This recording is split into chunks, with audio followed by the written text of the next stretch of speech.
JD here, and with us having a look at the Creality Ender 5 Plus yesterday, I wanted to give you my impressions now as I've spent a serious amount of time setting it up, looking at the whole thing, and I will let you know things that I didn't know about when I bought this printer.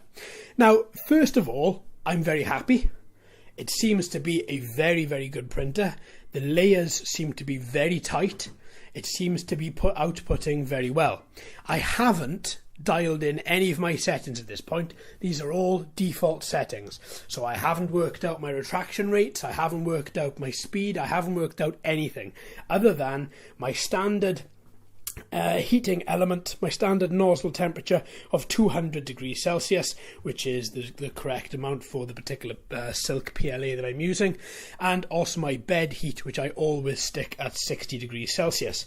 So with those two things in mind, everything else is default. So just to let you know, if you're looking at this and you're thinking, well, hang on, there's a bit of a retraction issue there. Yep, I haven't dialed in anything, so just to make you aware.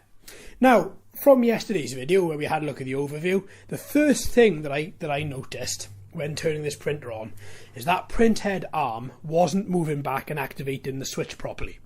Now that is a massive issue because essentially those switches are in play to tell the print head, to tell the different axis that you are at the end, and it should put itself forward. Now, if you don't have that, you are going to make a god-awful noise with that printer, and B, you're going to be putting more strain and stress on that motor, which in turn could break and effectively damage and break your printer. So what I had to do is I had to make a little mod which consisted of a small cork cut out to size with hot glue gun attached directly to the back of the arm of the Ender 5 Plus. That then ensures that the switch gets activated and that the arm moves forward and it doesn't continually trying to keep moving back. So if I had paid full whack for this, if I had paid £550 for it, I'll tell you something for nothing, I'd be sending it back. I'd be very angry. Because I bought it at 248, well, that's why I've made a fix for it. Because quite literally, I think 248 for it is a great price. And I'm willing to make a couple of exceptions, and the one exception is I can fix that within a couple of seconds, and I did. It wasn't that much of a big deal. But if I had paid 550, I'd be livid. I think that attention to detail you should have at the time in the manufacturing process. It shouldn't get to us to say that switch isn't being activated. Now, I've tried to move the switch, I've tried to position it properly, I've tried, in a different location because it is positioned properly. I've tried no end of things and nothing works other than that little bit of cork. It's, as I said, it just seems as if they have worked so hard on a great frame printer and then let it fall down the wayside just with this little switch issue. Now, as I say, I don't know if other people have had it, I don't know if it's just my issue, but I imagine if I've got it, I imagine other Ender 5 Plus users would have had it as well. Now, after running, when I set everything up, I ran my first print. First print always, after leveling the bed and everything else, which consisted of making sure that you had the bit of paper test, that the nozzle was just brushing up against the paper across the four corners and the centre. That took a little bit longer than I'd expected. Roughly about 25 minutes to 30 minutes, because the size of the bed is so big, and with the smaller Ender 3, when you move these corners and move these wheels, yes, the bed does move, but it doesn't really move that much, whereas on this large bed, the slightest movement really does alter the bed a hell of a lot. So once the paper test was complete, I then moved on to, I got from Thingiverse, I got a Ender 5 test, and basically this test just drew a load of circles and just ensured that you had the correct amount of PLA one side as you did the other side. And to be fair, it worked flawlessly. I ran it 4 times just to be on the safe side. I then turned off the printer and ran it again for a 5th test, and everything worked flawlessly. So at that point then I thought, great, I'm going to use these default settings and I'm just going to go for a particular print, which is the print you're watching now. So far, I'm quite happy. This is the second print, by the way. The first print, I had no end of an issue, and that was down to economy mode. So when you are printing, and I like to print big, I like to print large, I like to, well, you'll see some of the stuff I'm doing, and maybe then that'll answer a couple of questions. So essentially, most of my prints are over 20 hours. So in that time, you need your nozzle to be at an effective temperature. For me, it's always 200 degrees Celsius. And you need your bed to be at an effective temperature. For me, it's between 50 and 60 degrees Celsius. And I find that to work flawlessly. Economy mode on the Ender 5 Plus, though, does turn off your bed, your heating element within the bed.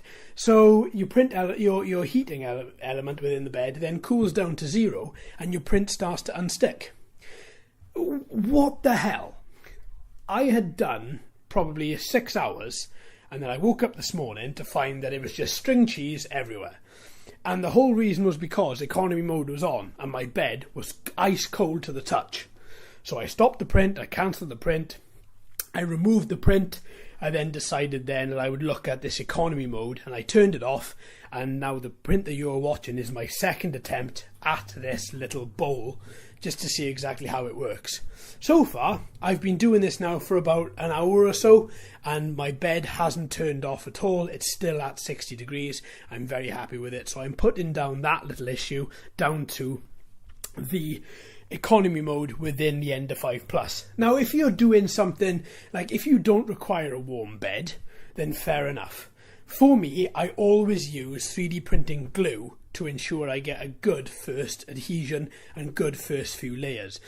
Rule of thumb, if you get a first few good layers, chances are your print is going to be okay. And that's the rule of thumb that I try and stick to. Get your first 10, 15, 20 layers down and you should be golden. Which is why I choose to use 3D print glue, 3D print Pritt stick essentially, and a warm bed. I find that the glue then stays nice. It's still easy to get off. If I didn't use glass beds, I'd use an alternative, but because on my Ender 3 and on my Ender 5 Plus I'm using glass beds, I find that to be a very good solution. But if I could give you one word of advice, turn off that economy mode, because that's going to cause you issues on large prints or any print over an hour. Moving on, so far, just to recap, we've looked at economy mode, we've looked at the glass bed, we've looked at leveling the bed, we've looked at first print, we've looked at test prints, we've looked at the little access issue with the switch and my fix for that. So another thing I want to talk about, and hopefully it's going to be quite brief, it's not that much of a big issue, is I really love that LCD display. It's about time that they used touch displays. The Ender 3 is pretty good at navigating, but it can be quite annoying if you've got loads of prints like on your SD card, like I have, and it's a bit of annoyance trying to get through the display. The display doesn't refresh properly, so therefore some of the prints, some of the names kind of merge into one. You've then got to wait, and it's a bit of a nightmare on the 3. On the 5, you get a true colour display, touch display, so easy to use, it is unbelievable. It is lovely. It really does bring a delight in using the menu system back into 3D printing.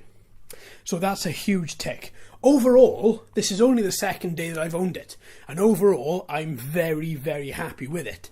As I say, but I got it at a ridiculously cheap price. If I got it at full price, it would be going back because of that access issue. So far, day 2, it's a big tick for me. I will let you know exactly how things go in as time goes on. There's going to be a lot of attention paid to this, I think, because quite literally this does bring more industrial size and industrial scale prints into your home, and that's something I am very, very, very excited about. Alright my friends, well I hope you've enjoyed my thoughts and impressions on day 2 of the Creality Ender 5 Plus. I hope you'll join me for the next few videos of this when I decide I have enough information to share with you. Alright my friends, thank you ever so much for watching and listening. I've been JD, you've been fantastic as always. If you haven't already, please like and subscribe and ring that bell too. Hello and welcome to all the new subscribers. I hope you're enjoying the channel. So until next time my friends, happy printing.